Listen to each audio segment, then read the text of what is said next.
I don't think that we have ever actually met in No, we person. haven't. But Which we've is been in a lot of the same places. right. I know. Isn't that weird? I mean, both It of is us weird. were unoverlappingly at Georgia, Yeah. which was definitely my favorite of my grad school experiences. So Um, did you do your MA there? yeah. Cool. What about you? I did my BA there. Okay. So you had So, Klein too, no doubt. oh, I took like probably 20 classes with him. Oh my gosh. Yeah. I it was pretty wild when I think about like what I did at Georgia.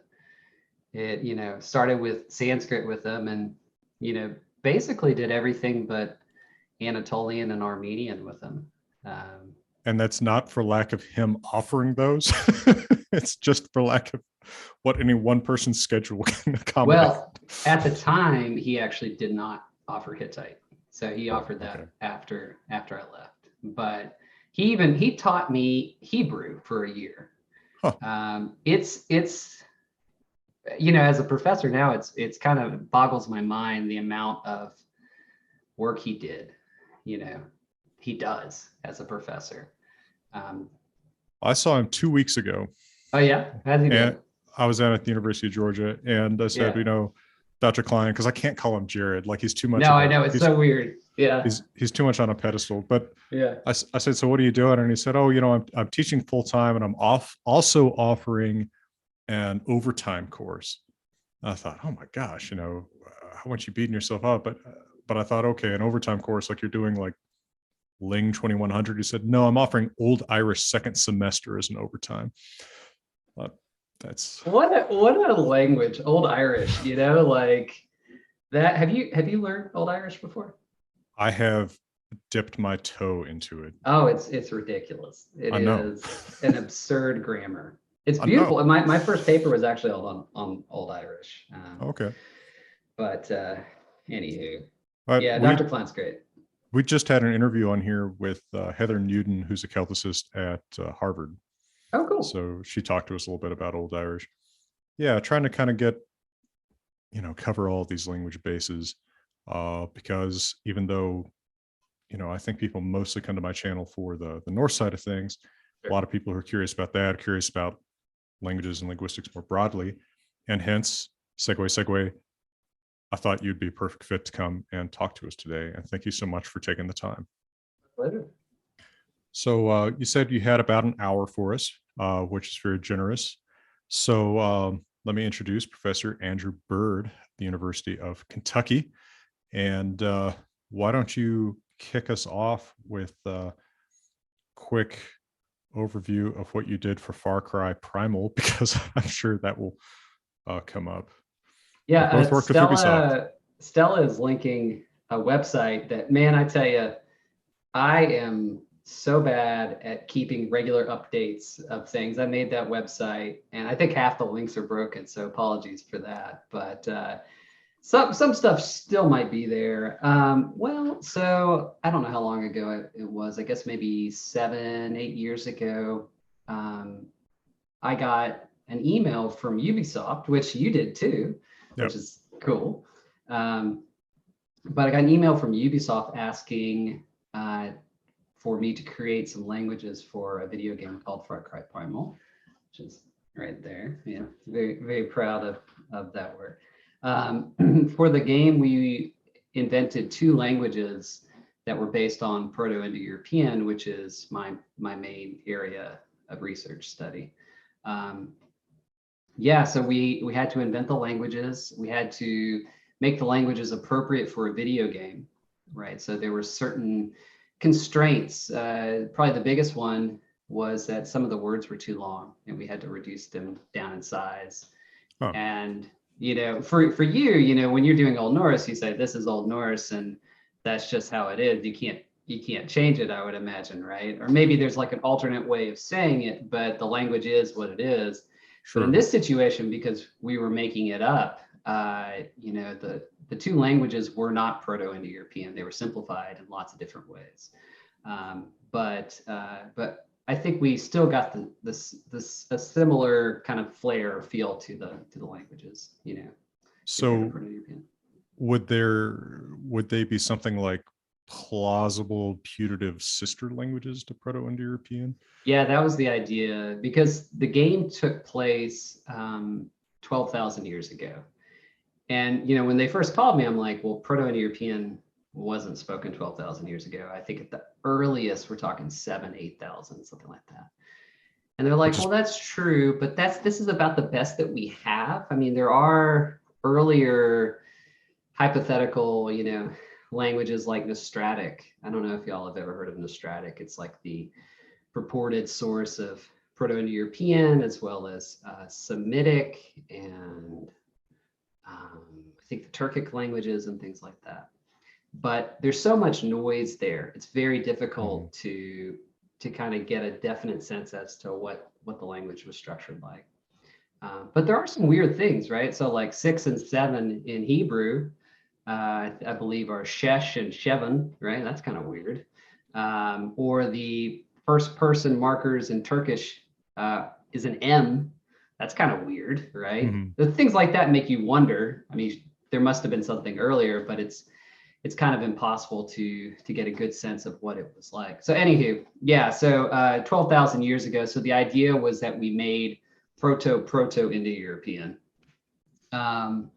So that's what one of the languages, Winja, that's the main language, that was supposed to be Proto-Indo-European. And Hisilach or Izila was essentially more like Proto-Indo-European, with some tenses, not there because we didn't need them, and some words shortened if they needed that and things like that.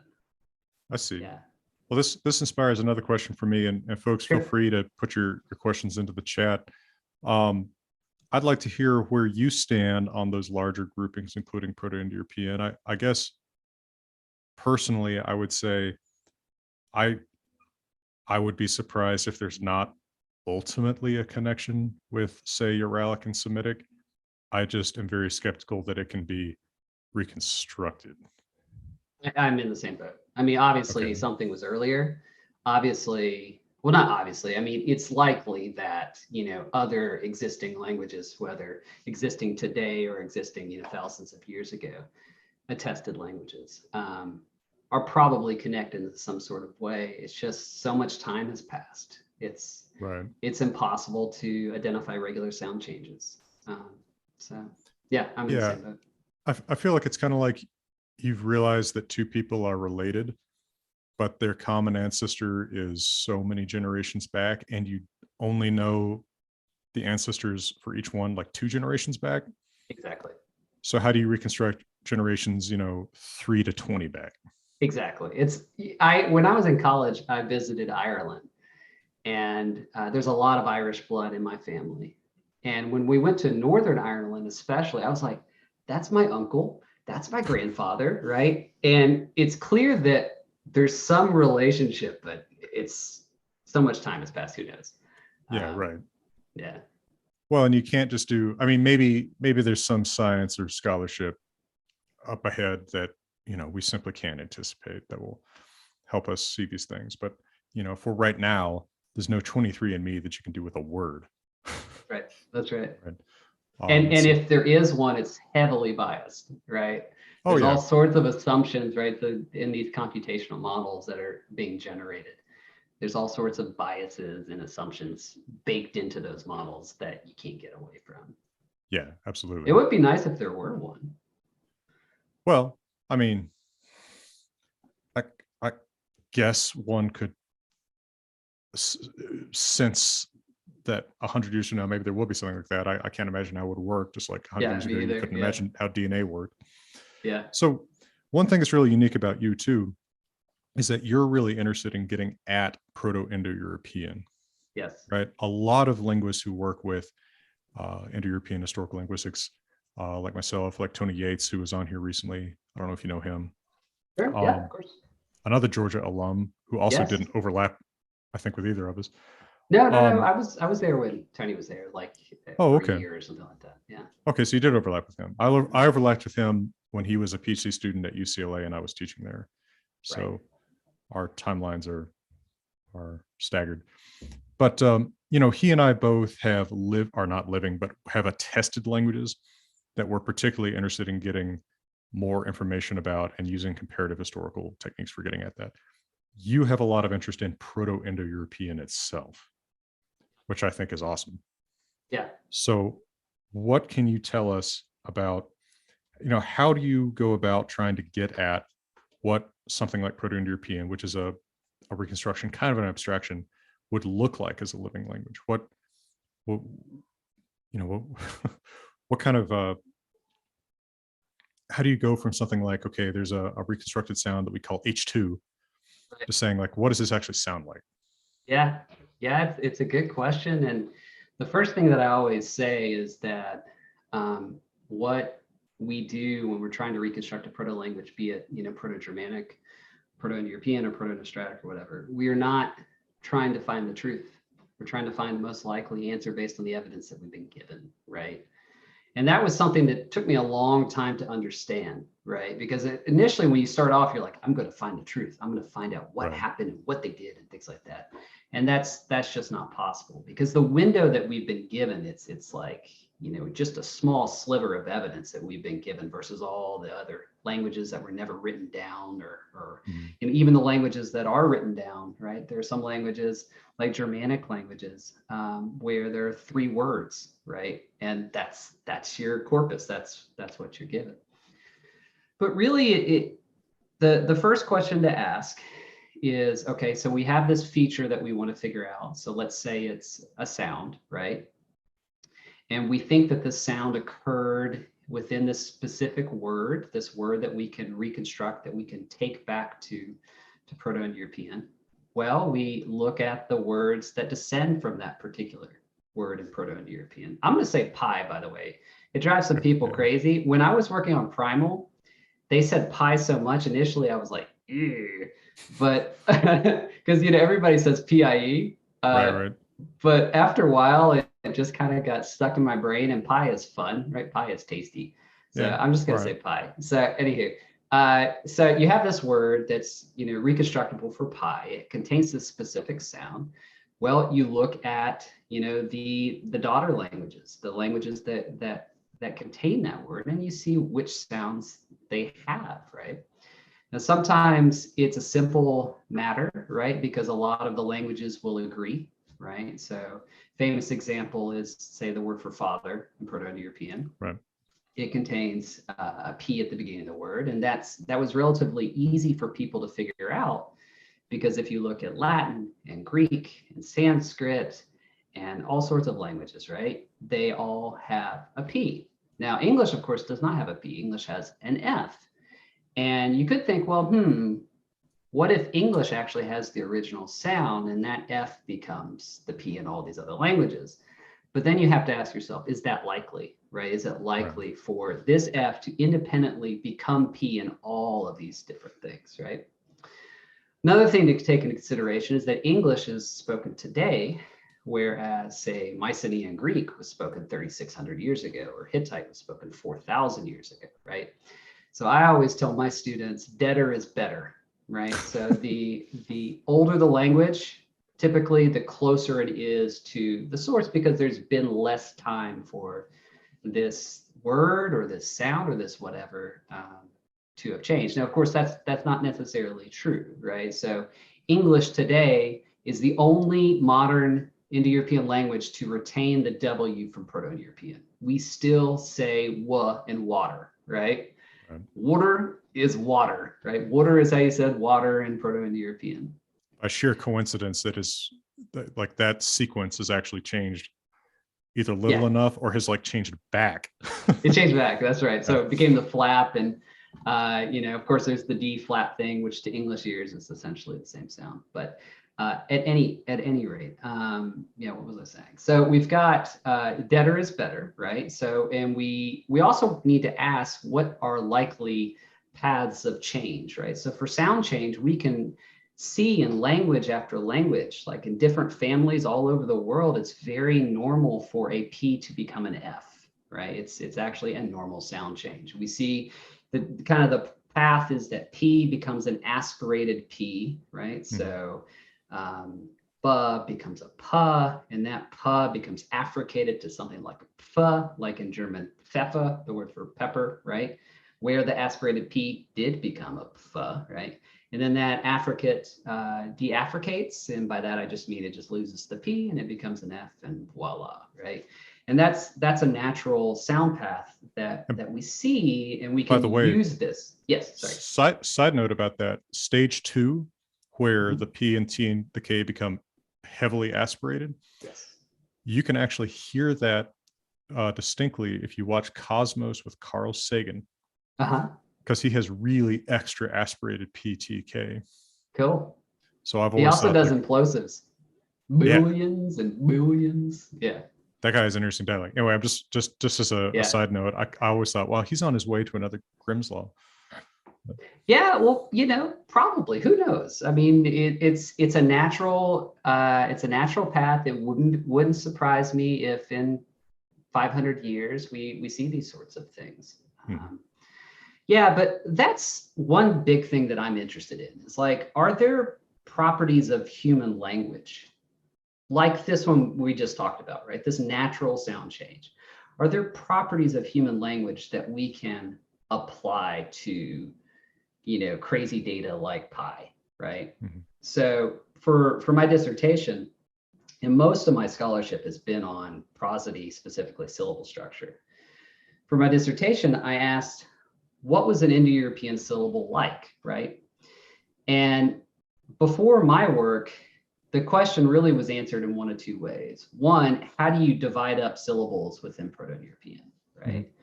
So like, if you have a sequence, I'm just going to type in chat. Is that okay? Is that bad for the absolutely. video? No, go ahead. So if you have a sequence like ATA, how would an English speaker say that? Would they say it as atra, as atra, or atra? I'd say atra.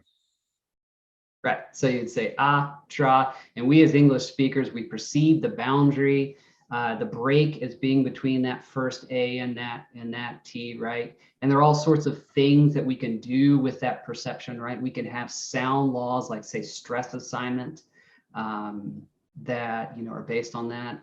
Do y'all know what I mean by stress assignment, by the way? If I'm saying terms that are confusing, do you guys know what stress is?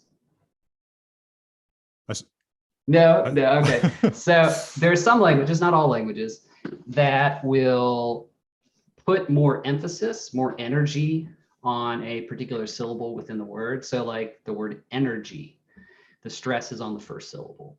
It's not energy or energy, it's energy, right?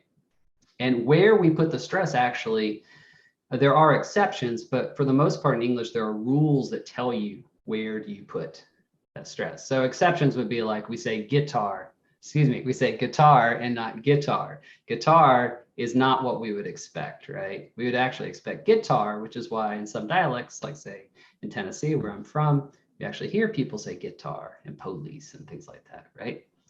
At any rate, in Proto-Indo-European, one question that people would ask about syllable structure was, where do you divide up words? And people would say, well, they divided it like that. Why? Because Sanskrit did it, and because Homeric Greek did it, right? Now, Sanskrit and Homeric Greek are some of the oldest. They're some of the deadest things that we have as sources for, to look at for Proto-Indo-European, and so that's what people went with.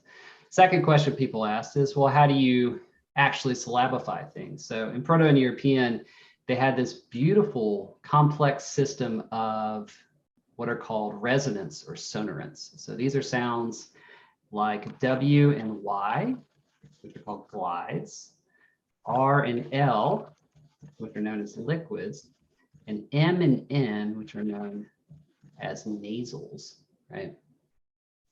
And those three types of sounds, the glides, the liquids, and nasals, they actually sometimes became syllabic.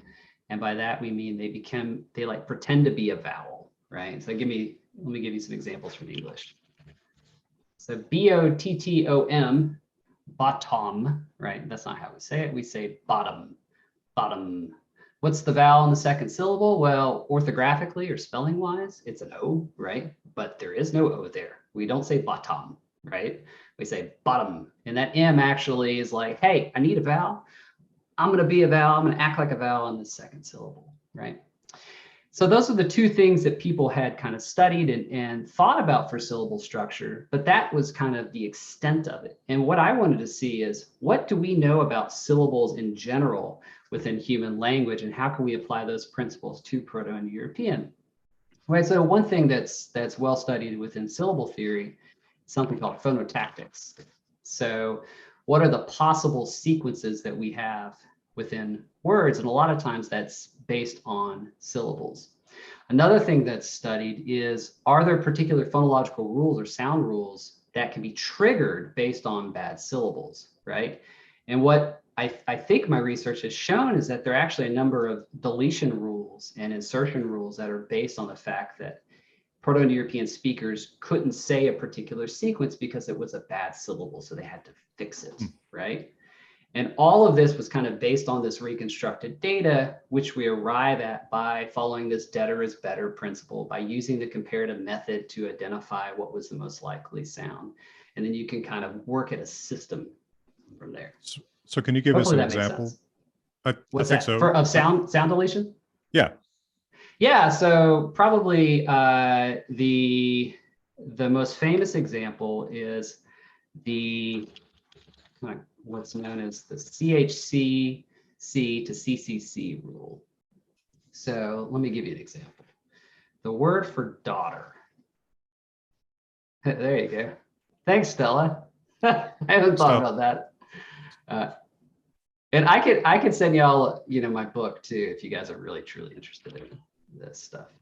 So the word for daughter is reconstructed for Proto-Indo-European like this. So how would you say that? So probably hug ter, and the H2 is going to be in the beginning of the second syllable, what is known as the onset of the second syllable, right? So it's acting like a sibling. Kind of, yeah. So H2 and S do pattern together as a sound class. Well, all the H's and S. And that's why most people think that they were fricatives. At least originally they were fricatives. Yeah, no, by bad, Elena, I don't mean cultural reasons, although that's a great question, which has no answer. Like, who knows what was, the taboo way of saying things, I mean, there are certain taboos that we know existed for Proto-Indo-European, right? So, or at least for Indo-European cultures that derive from Proto-Indo-European. So the famous word would be bear, right?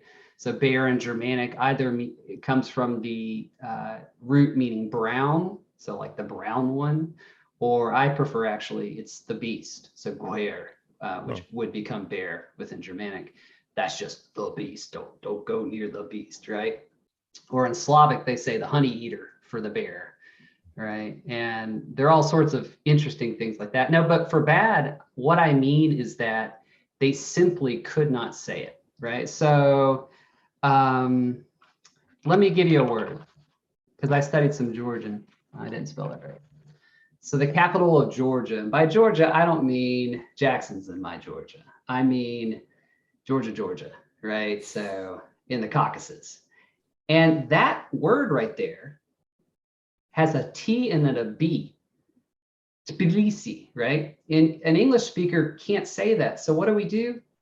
Tbilisi or something like that. Or we have a very reduced vowel after that T. So we fix the bad sequence by inserting a schwa that is like a reduced vowel to make it pronounceable, right? Or my favorite examples are actually the word for Merry Christmas in Japanese and Hawaiian. Do you guys know Merry Christmas in Hawaiian?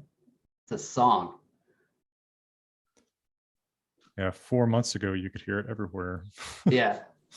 So I'll give you a hint. The word for Mary, as a borrowed word for Mary, that is, in Hawaiian, is meli. What comes after meli? Does anybody know this? No? Jackson, where's your audience coming from? I have no idea. I see nods. Yeah? Yeah. Kalikimaka? So how on earth does Christmas become Kalikimaka? Well, if you look at this as two syllables, what do we have? Christmas. We have consonant, consonant, vowel, consonant. And then we have consonant, vowel, consonant. Now in Hawaiian, they cannot have syllables that contain a consonant at the end. Every single syllable either is consonant vowel or consonant long vowel. So ka or ka. You can't do anything bigger than that. So what they do is they insert ah vowels, like our schwa vowel would be their ah vowel, right? They insert ah vowels, just like we say tabilisi. They say karisa masa, but then their language doesn't have, excuse me, R's or S's, and those become K's. And the R becomes an L, and that becomes Meli Kalika Maka, right? And that's why the R is becoming an L and married to Meli. I think more transparently in Japanese, Merry Christmas is Merry Christmas, right? And so they insert that kind of epenthetic vowel. And that's because Chris and mus in Japanese are bad syllables. By bad, we just mean the language does not tolerate it, right? So they fix it. They insert a vowel to make it pronounceable. Now that's one way that you can fix a syllable that's bad. Another way is that you can delete a sound, right? And that's kind of what we're talking about here. So going back to daughter. So dug, tear, put a little dash there to indicate that's where the syllable boundary is. That's okay, not a problem. They have syllables that begin with a fricative like an H or fricative like an S plus a sound following that. No big deal there, but when you make that into the possessive form, the of form within Proto-Indo-European, what is known as the genitive singular, you can see that the TER at the end of daughter has become a TR. That's a process called ablaut. So we see this in English today in sing, sang, sung, right? It's pretty isolated. It's only in really old words and more common words, but we still have the residue of it. At any rate, the TER becomes a TR, and how do they pronounce it? They pronounce it like that.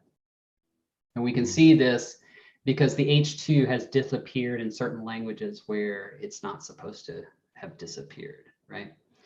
And so that's pretty established rule. So I saw that and I'm like, well, why? Why is CHCC bad? Because we know it's not always bad. Because what's the word for father? Pater, in that same form. Patres, yeah. That H2 is Avestin aside, and Avestin's kind of weird, but Avestin aside, that H2 is always there. So in Latin, it's patris, right? In Greek, it's patros, right? In Sanskrit, it's pitur, right? So it's there, right? And someone could say, oh, well, that's analogy, or that's, that's just modeling off of something else. But in reality, the evidence is saying that the H2 is there. So what I thought was, okay, it's not that CHCC is bad. It's CHCC in a word, inside a word, right? Straddling two syllables. That's what's bad. And so I started to see this in other places. So there's another rule in Proto-Indo-European called the Metron Rule, or for some reason, we always say things in German, the Metron Gazettes. So the Metron Rule says that normally, while if you have a sequence of two dental sounds, a dental sound is a sound that's made with the teeth. So like I'm going to the dentist, right? So D, T, and then DH.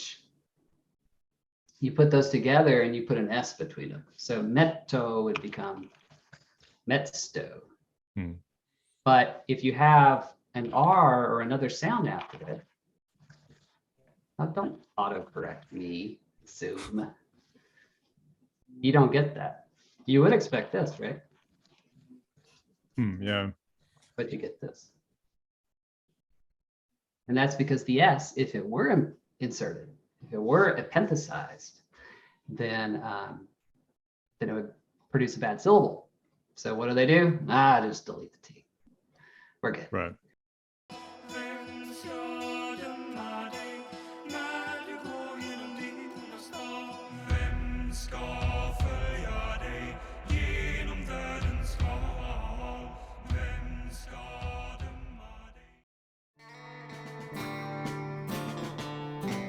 Cameron's got a question here.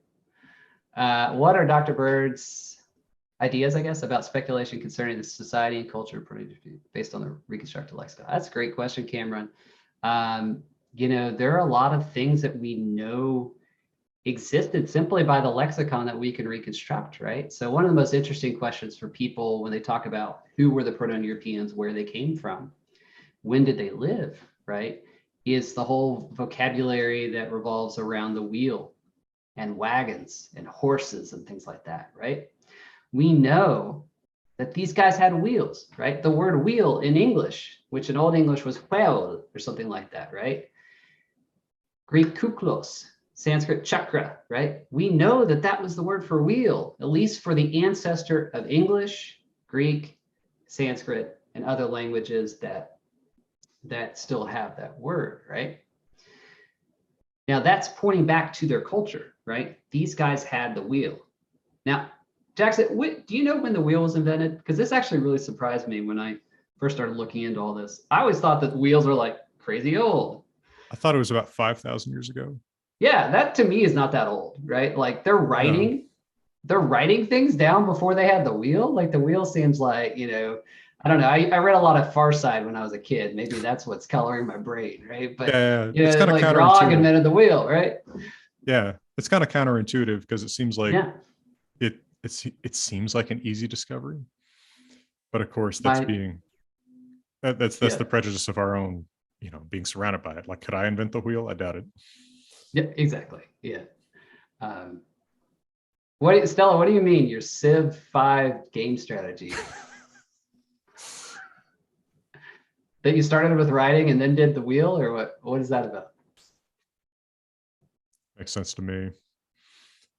I mean, I guess that even means that like copper was being exploited before the wheel in some places. Yeah. And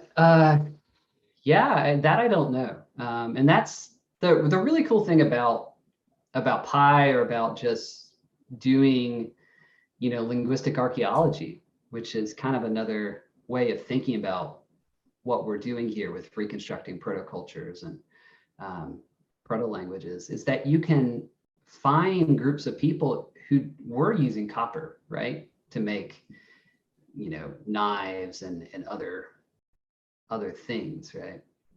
But I don't know. I don't know when copper was happening. We do have, I can't think of it, but I'm fairly certain we have the word for copper that's reconstructible. Yeah, I think so. Iron. It's like bronze. an ore word, right? Isn't it? Something like that. The ore word. Yeah, you mean the English ore word? Yeah. I think that's right. Yeah. So what is the relative time frame for Proto-Indo-European? What do you mean by that? Like the relative time frame? I'll assume meaning roughly when our reconstructed Proto-Indo-European language was spoken. So it depends on who you ask. But I would say most people today equate Proto-Indo-European with the Yamna or the Yamnaya culture. And so we're talking about 5,000 to 7,000 years ago, right? Yeah. And so presumably I'll dig a little deeper on this. It seems like our sort of classic reconstruction of Proto-Indo-European is at a pretty late stage of that culture. Yeah. Right, because we're getting back to like just what is the last putative common ancestor of, say, English and Sanskrit. That's right. And Hittite is, and Tocharian too, to a lesser extent. They're sometimes kind of left out of that, right? Yeah. So taking us back to what I was saying earlier about the wheel, Hittite does not have our word wheel, kweklos, or klos with a schwa there, right? They don't have that word. They have something totally different, right? What does that say about Hittite? Probably says that, that definitely says that they were, the earliest kind of branch to leave the family, whatever that means. And their ancestors didn't inherit that word for wheel, which means that perhaps the group of pre-Proto-Indo-European speakers, or Proto-Indo-Hittite, as some people have called it, right? Like these speakers didn't have wheels yet. They hadn't invented it, or they hadn't gotten that technology from Sumeria or the ancient Near East, wherever it was invented. Yeah. I've been interested to see the way that Donald Wrench has been presenting the family tree lately. I guess by lately, it's like over the last 20 years. Right.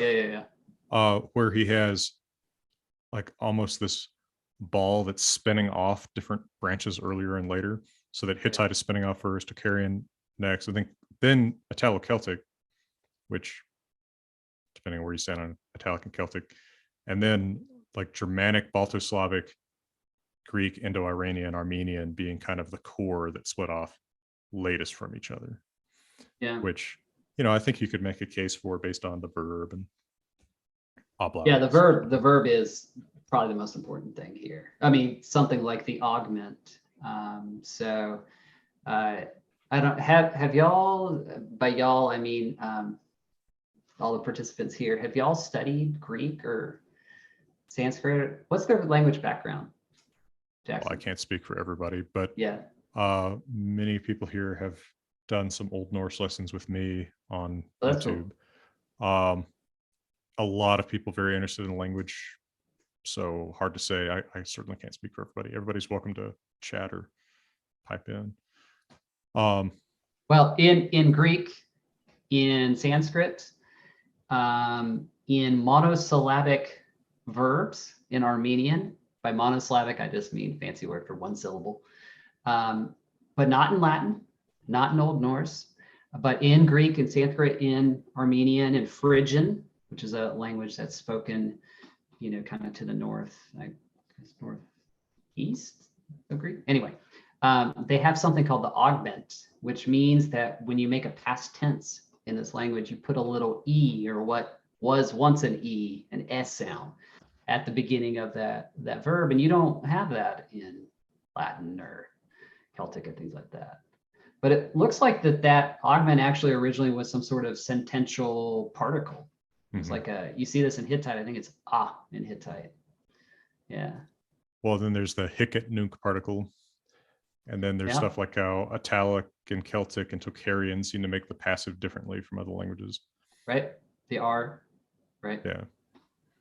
That's right. Yes. So, I mean, all of that it's, to me, I think that our kind of classic cladograms are appealing ways to present how these languages are related, but not particularly truthful ways of presenting how they're related. Yeah, and I think part of that is, you remember earlier I said deader is better, right? Yeah. So when you have the two of the oldest languages and two of the best understood and best attested languages being at that core, right? Mm-hmm. Sanskrit and Greek, right? And that's going to color how you perceive this proto-language as being, right? Right. It's almost a coincidence that it's two languages that are so close and also are so old.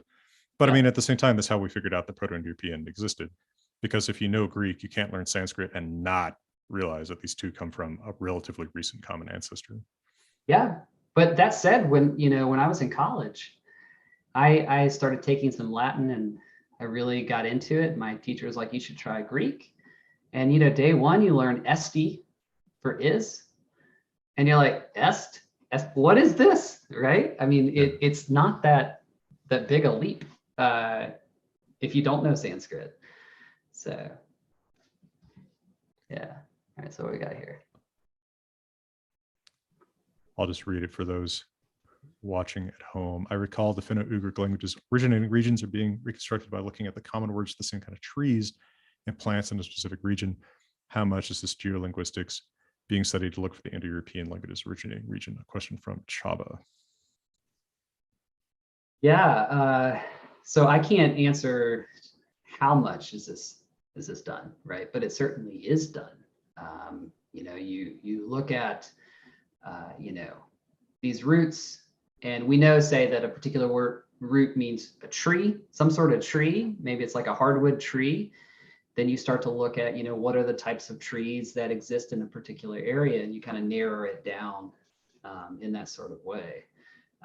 Yeah, it's a good question. I know that in the whole discussion of the homeland, I've been saying that most scholars today kind of equate Proto-Indo-European with the Yamna culture 7,000 years ago. This is in, Eastern, Central Ukraine, Western Russia. There's this kind of steppes region there. That's probably where they lived. But for a long time, scholars, especially archaeologists, had pursued Anatolia as being the source of Proto-Indo-European, and that Indo-European as a language family spread with farming. Now that's problematic for linguists because we say, hey, what about the wheel, right? How can this language have spread 10,000 years ago when we all have the word for wheel, which was invented 5,000 years ago? But there are other things like the word for beaver is reconstructed. Our word beaver goes back to Proto-Indo-European, something like bibro. And beavers aren't in Anatolia, supposedly. So that's problematic for that reconstruction. So. Well, and I'll mention one other thing about this is people change what tree words mean as they move to new environments. So, for example, my default image of what an oak is a scrub oak, which is pretty different from what your default image of oak is if you're from the upper Midwest, where it's a much leafier, bigger tree. Yeah. But right, that's a pretty minor example. But when you have something like the English word beach, and I think the Greek word pagos, right, which I believe is that oak. They're related. Oh, I don't know what it. I can't remember what tree that is in Greek. But it's a different. It's not the beech tree. So, did both Greek and Germanic have the same word for tree? And just as they moved into new environments, it just got applied to different trees. And so that can make actually the tree vocabulary pretty unreliable as a means of reconstructing a proto-environment.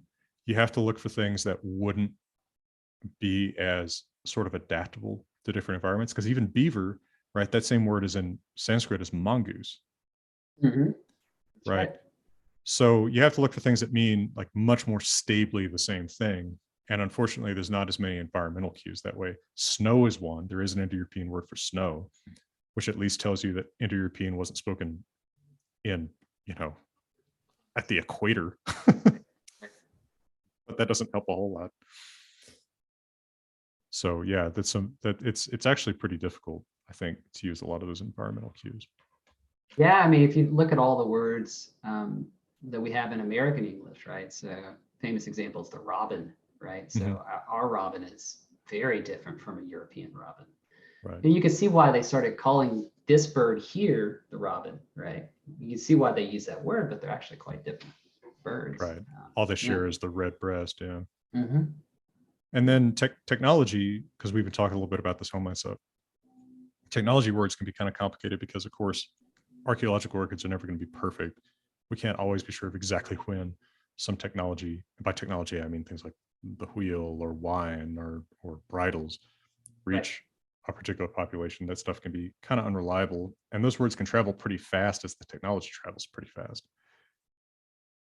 So so wine is a famous example of a Wanderwort, a wonder word, right? Wander. Although Luke Gordon in his dissertation maintains that it is in fact Proto-Indo-European. I think I remember talking to him about that. Yeah. What I don't remember. This was so long ago. What's his evidence for that it's Proto-Indo-European? Because we have it in Semitic, so I think in Hebrew it's Yayin or something like that. Yeah, which he takes as a borrowing from Proto-Indo-European, if I'm not misquoting him. Yeah. He sees it as being, phonotactically a well-constructed Proto-Indo-European word. That's clear. That the Germanic, he even sees the Germanic reflexes as being direct reflexes of that, which is plausible. I don't know. You ought to talk to him. I don't want to be his rep here, but it's plausibly, he has I think a very plausible argument. Yeah. Which is interesting. There's all sorts of interesting stuff like that. I saw a talk. I don't remember the guy's name.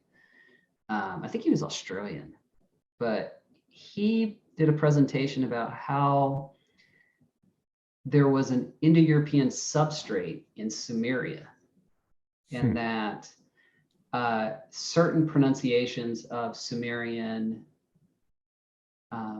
characters, so writing characters, only makes sense if you take this into consideration. So like the word for cow is gu, I think that was the one that stuck in my brain. And there were like 12 or 15 of these things, which it's kind of like nostratic, right? It's like, wow, that's interesting, but I don't know. Can't really prove it. There's not that much, not that much evidence there to make it really convincing, I think. But it's intriguing. And there's always this part of me that says, there's something to this. It's probably just not dramatic, recent, or reconstructible. Exactly. Yeah. Which is this is why I don't get invited to parties.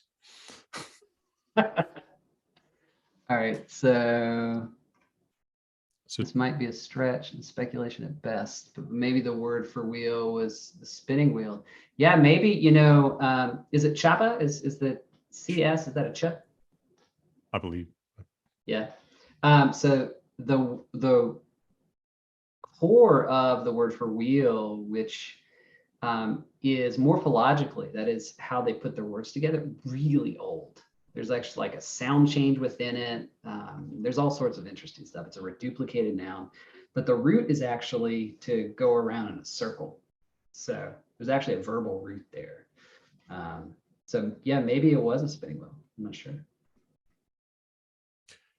And I see here from Kim, environmental cues definitely influence language, but how much evidence have we found to use from religion or belief systems that can also change the meaning of words, such as the drum being referred to as a horse due to the fact that it was believed to be the shaman's vehicle to the other realms? Do changes in explanations of existence and the spiritual environment help or make it difficult to find those similar associations and help in reconstruction? I would say, well, if I can start off real quick, I would say it's pretty hard to reconstruct spiritual or religious beliefs or mythological stories. I tend to be pretty hard-nosed about how much of that stuff can really be reconstructed for the Proto-Indo-European time. What do you think? I think there are certain things. There are interesting things about, obviously the best known religious things are, the names of certain gods like Zeus, Deus, right? The sky god, Dawn, things like that. But the directions, it looks that the words for left and right are actually connected to north and south because of the direction that they were facing within a ritual. So yeah, there's small things like that. And I know that a lot of work has been done on this, but I can't really synthesize it at the moment. It's difficult though. I think it's a lot like the beaver situation we were talking about earlier, right? So certain words will change or be replaced with another word. Sometimes you have, cultures that do similar things, but they use different words for that stuff. But there's certainly a lot of stuff to be said. The first place I would say to look for these sorts of things would be the work by Calvert Watkins. Right, of course. Who's was a very famous Indo-Europeanist. How to Kill a Dragon. How to Kill a Dragon. That's right. This classic book that also came up when we were talking to Tony Yates. I had the pleasure of meeting Calvert Watkins a few times, of course. Very nice guy. Yeah, very nice guy. I remember the first time I met him, I was a fairly young grad student, and I couldn't really come up with anything to ask. So for some reason, I just sort of said, "What do you think about Altaic?" And I got this really, really long answer that convinced me that Altaic didn't exist per se as a cluster. But anyway, that was just the question that I babbled out. Yeah. I see Cameron mentioning that in addition to the wheel, archaeologist David Anthony has speculated that pi spread as far as it did because the speakers were cattle herders and traveled from location to location using horses and carts, the first nomadic pastoralists. So I suppose it's the ultimate pi question. How did it spread so far and become so culturally dominant? Yeah, certainly. The word wagon is a Proto-Indo-European word. We know that cows were very important within the culture. We still see that continue in certain cultures today, like in India, right? likely them having the wheels, them having either domesticated the horse or being some of the earliest people to ride horses. That allowed them to travel long distances. There's been some recent work that said that perhaps one reason that the Indo-Europeans were so successful is that as they traveled around, they brought with them the plague, something that they were immune to. I guess this is appropriate in this day and age, right? With COVID and whatnot, but they were immune to it, but the cultures that they came into contact with were not. And I think I've seen this because there's like some marmot in the steppes that carries the plague, right? Something like that. Something like that. Yeah. Yeah. That is an interesting thought. Well, hey, I mean, disease is a huge shaper of human history, as we've been reminded recently. Yeah, exactly. Martha asks about DNA research. There's been a lot of stuff over the last 5-10 years coming out of this professor at Harvard, David Reich, kind of demonstrating, that the Yamnaya people were the Indo-Europeans. As far as specific things like what was the sound system like, or what was, how was the language structured? I don't know, but I think that would be amazing if we could do that. I've always wondered if, you can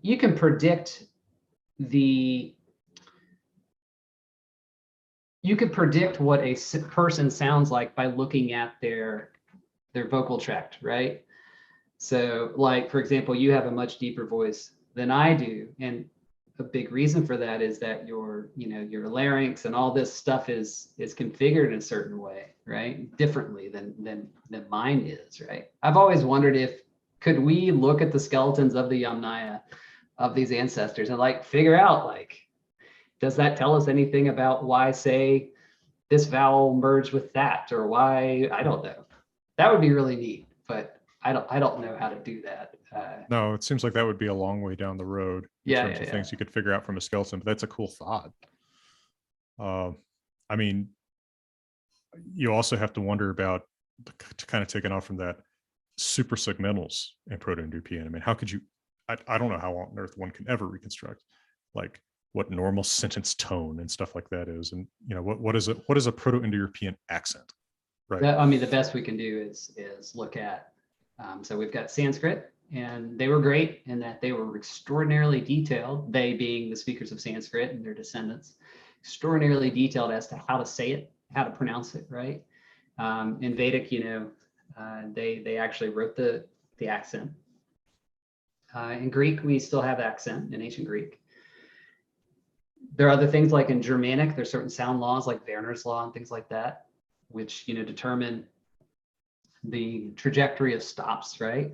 These sorts of things point back to an accentual system, but they don't tell us things that, like, if the Indo-Europeans had sarcasm, how did they do that, right? Right. Or, what's the difference intonationally between a question and a statement, right? Right. Unfortunately, these are things that are probably impossible to answer. And those super segmental things can change in a generation. Mm-hmm. I mean, we're seeing a lot of that in American English now, where a lot of younger speakers have more of that up intonation, even in statements. That's right. So Brenna does that, and I don't do that. Right. It was interesting. One of our sons was kind of mumbling the other day, and we were trying to get him to speak up a bit more, because especially when you're wearing a mask in school, the teacher can't hear at all. And one of her strategies was to get him to do up talk, right? So to kind of do the California, and I was like, I don't know about that. So she has made this shift, and I have not. It's not the way of our people. Right. Whatever that means. I don't think I do it. No, I don't think you do. I don't think you do. Yeah. Thanks. All right. What do we have over here? Let's see. Chava mentioned 3 years ago they excavated a huge Copper Age settlement in eastern Hungary, and there were huge numbers of storage pits that contained the full skeletons of cattle, nearly untouched. Interesting and mysterious. And Elena asks, how would vocal timbre range in a population impact the language sounds? Yeah, that's exactly what I was saying. Yeah. Like, I mean, I don't know, but it Right. must have. But unfortunately, when you have skeletons, there's a lot of meat, right? A lot of stuff that's gone, that a lot of information that you need that you can't get to. But yeah. Yeah, the cattle thing, that's cool. I didn't know about that. Well, and I think that your work on, actually trying to get into the heads of Proto-Indo-European speakers in terms of what syllabification was natural to them or sounded right to them, right? That's really important work about actually establishing this as more than just an abstraction, but getting into its rules as a spoken language. Yeah, and that's a big philosophical difference from a lot of other Indo-Europeanists. A lot of Indo-Europeanists are like, what we are doing with Proto-Indo-European is algebra, right? These are symbols, they have no phonetic reality. Who cares, right? And in my mind, that kind of misses the whole point, right? If you can't view this as something real and view this as a human language, which it was, we all say it is, right? So why don't we start treating it like that? And there are a lot of interesting things that you can see, right? And this isn't just sounds, right? This is words, this is everything. Culture, right? These are human beings that spoke a human language, right? So have you ever taught Proto-Indo-European? Have you ever created a syllabus for that class? Yeah, so Brenna, who's my wife, and Jackson kindly does a guest lecture every time she teaches Germanic mythology. She loves it when you come. But she and I actually co-teach a class in Proto-European. Now, her specialty is not just in Germanic, but also in language pedagogy. So a few years ago, we had the idea of, after I had taught Proto-Indo-European twice here at the University of Kentucky, and it was actually really hard because traditionally to learn about this stuff, you need to have studied Latin and Greek and Sanskrit and Old Norse and things like that, right? Because if you don't, it makes no sense, right? You're like throwing at the students all these forms. See, in Sanskrit it's Asti, and in Greek it's Esti, and Latin it's Est, and blah, blah, blah, blah. And it's just like information overload. So Brent and I had the idea, what if we didn't do that? What if we didn't teach it the traditional way, which is late lecture focused, kind of a survey of the different Indo-European branches and the grammar of Indo-European, but actually to teach the students about Proto-Indo-European through Proto-Indo-European. Right. So we teach them how to speak it a little bit. And at the end of the semester, they produce an actual tale, a tale or a text within Proto-Indo-European. And, last time we taught it was at the beginning of the pandemic. So we've taught it twice now like that. First to a group of linguistics majors and classicists, and it worked. And I was like, okay, now let's try it to people who've never studied linguistics. And, there were some things that we need to work on, but it actually was really successful, because when you teach someone Grimm's Law by just lecturing at them, doesn't stick, right? But when you say, hey, check this out, look at these English words and look at these, I don't know, Sanskrit words. Do you see any patterns? And when they figure out those patterns themselves, then it's meaningful. And then they start to see it as the matrix, which that's how I see it, right? With English, and it's just everything's connected, right? And so that's what we do. We're actually writing a textbook. Textbook is not really, I guess, the right word. We're creating a website where there'll be short kind of YouTube style explainer videos interspersed with exercises and activities and things like that. So I'm actually teaching myself Python right now. Wow. Is any of this available yet? No, I've been working on it for about 3 months. The course stuff, not yet, but we'll let you know when it is available. Yeah, that sounds awesome. Yeah, it's a lot of fun, but it's a lot of work Oh, to sure. do it right. Cameron asked about Roots of the Ancients. Everlasting Honey, that was a fable that we did the second time I taught Proto-European before we actually taught it as a spoken language.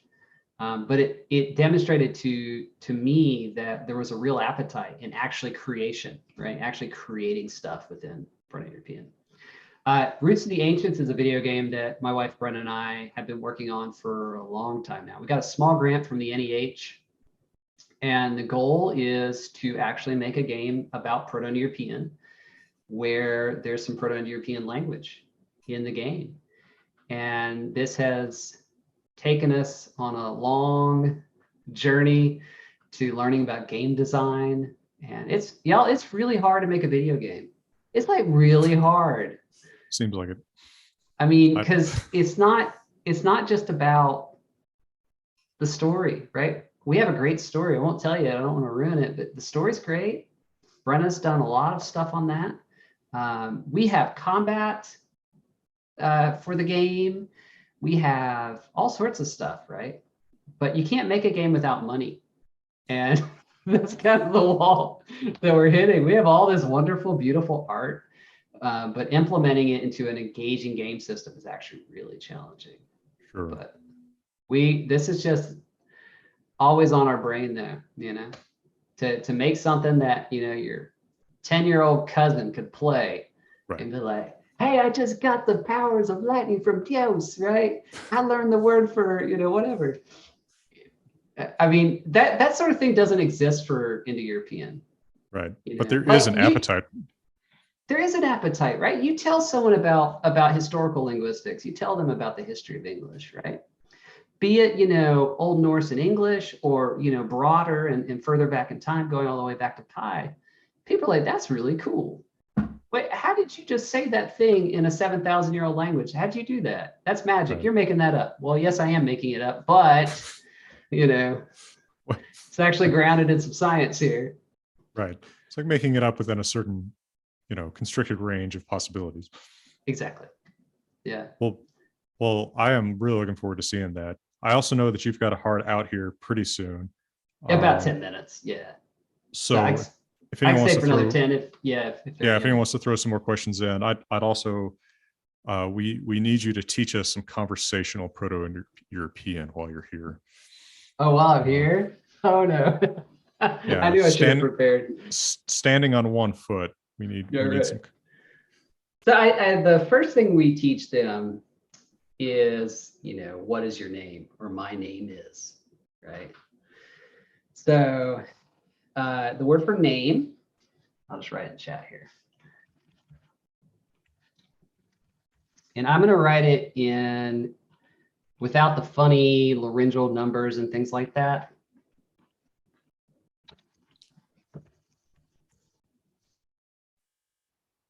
So nomen is the word for name. So that's like a name. That's in onomatopoeia, at least the onoma. That's in nominate. That's in, I don't know, it's everywhere. Name. So nomen, it's a name.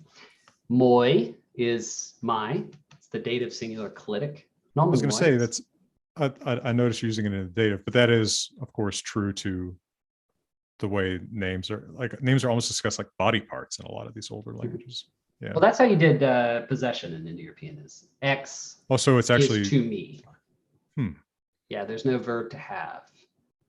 Interesting. Yeah. I don't have a name. There's a name to me, which is almost sounds Celtic to me. Yeah. Right. You could just say by name of name, you know, with respect to the name Jackson, with respect to the name Andrew. Right. You can say that. But anyway, the sentence is Snomen moi Andrew Hesty. Well, yeah. And let me say, part of what I think is so cool about what you're doing here is, like, I've never thought about how I would say that in Proto-Indo-European, right? Like, it blows the minds of some people to think that you could study this stuff and never think about that. But like, I feel like it's so discouraged often in academia to think about these things. Yeah. Like, you shouldn't be having fun. I know, it sucks. Like, it's really sad, right? So why can't we play? Why Right. can't we have fun? Why can't we create? Not like create and act like I'm speaking the language of Dios, right? Not that, but like, why can't we invent things, right? And not make things up, but why can't we invent? So, do Hmm. this sort of thing. There are all sorts of interesting things that came out of the class or out of these situations where I've had to create, Proto-Indo-European. So the verb to throw, which is the source of ject, as in reject, eject, etc. That was in Proto-Indo-European, yeah, which if you don't say it out loud, it's just, well, it's H1YEH1, right? But if you throw it, yeah, right, it's obvious onomatopoeia, right? Yeah, right. But you would never get that if you didn't say it out loud. Well, and I mean, there's some value in saying, how would I say this? And realizing, like, even again, as someone who studied this a lot, I look at it like, I wouldn't have even thought about the fact that I would actually need to use the dative there. Yeah. Right. And so, I mean, that tells you something about, or reminds you something about the historical track that these languages have taken and how they express this stuff. Yeah. So my name is actually really, that's one of the easier things to reconstruct because it's so formulaic. And if you look at Greek, Sanskrit, Old Persian, Latin, right? They all basically agree about the word order and the forms that you use. Mhm. Sometimes it's not sometimes. Usually it's not so easy, right? Usually if you ask like, how would I do this? Like, okay, I've got a conditional situation here in the past tense. How would I do that? And sometimes there's no good answer. But Right. for this situation, I'm pretty confident that's how you said my name is. Well, and actually, it occurs to me it's kind of funny. There's probably a lot harder to get to the stuff people always ask about as examples like hello and goodbye, because that We had to, changes generation by generation anyway. we had to invent words. Yeah, So for the sure. class, we say sudenos for hello. So that is a compound. The Sudanos. H1SU Good. is a reduced form of good, hesu. Good actually is interesting. It's an adjective, a U adjective based on to be. So that which exists is good. So su, that's Greek eu, like euphoria or whatever. And then denos is one of many words for day. We picked the one that was easiest to say. So sudenos is good day. And then for goodbye, we say susoros. So have a nice journey, something like that. I like it. Yeah. Hey, I mean, it's plausible anyway. Yeah, yeah. And what about thank you? yeah, I don't know. That's a hard one. And that's one also has been very difficult for me to kind of wrap my brain around. Like it's pleasing to me, but we don't even have a good verb to please. Please in English, which is related to, or is from the Latin word placio, right? That's probably, but structure wise, it's really ugly. I don't know. Yeah, some of these are really tough. It's interesting because people I think sometimes assume that these would be easy things to get, but in fact, that conversational stuff can be super hard to get. Yes. Partially because it's actually not always well preserved in our sources. Like even getting conversational Old Norse can be kind of hard because the sagas aren't that conversational. That's right. That's right. I mean, we are blessed with some languages like Latin. Some of the oldest Latin that we have is Plautus, which is conversational. But some is like, oh, great God, you bestoweth me with blah, blah, blah. And the language is very formal. And yeah, it's hard. Or even worse is, this is my hat, right? Those kinds of texts, there's no conversation there. Well, and yeah, I mean, it's like when I'm in Iceland and I'm trying to think of a word based on Old Norse. I'm like, God, I'm going to sound so stilted and weird when I say this. Do you speak Icelandic? I certainly try. I actually taught it. I taught it when I was at Berkeley. Oh, cool. So I'm okay enough. The cool sounding language. It is a very cool sounding language, and I'm going to be back there this summer. So I've been trying to get that back to fighting form. Well, we'll let you go. I know you've got obligations, But I really Yeah. appreciate you taking the time, and It was my it's been fun pleasure. talking to you. Nice, Hope to have you fun. back. Nice to meet you. Yeah, I know, like at least sort of digitally face to face. We'll have to have you back. We'll have to do some more of this conversational Proto-Indo-European stuff, and let me know when that website's going. When Brennan and I make it, and we are going to make it, it is going to be actually kind of one part of this website that I've been working on called Derby Pie, a database of etymological roots beginning in Proto-Indo-European. It's awesome. And so the database is connected to the course. And so when we have this made, and it will be made, I'll tell you, and Brennan and I can come on here and we can talk about it. Yeah. Count us in, because this is exactly your target audience, I believe. Awesome. Cool. Well, it's nice to talk to you, and y'all have a good one. Hey, thank you so much. All the best. All right. Thank you.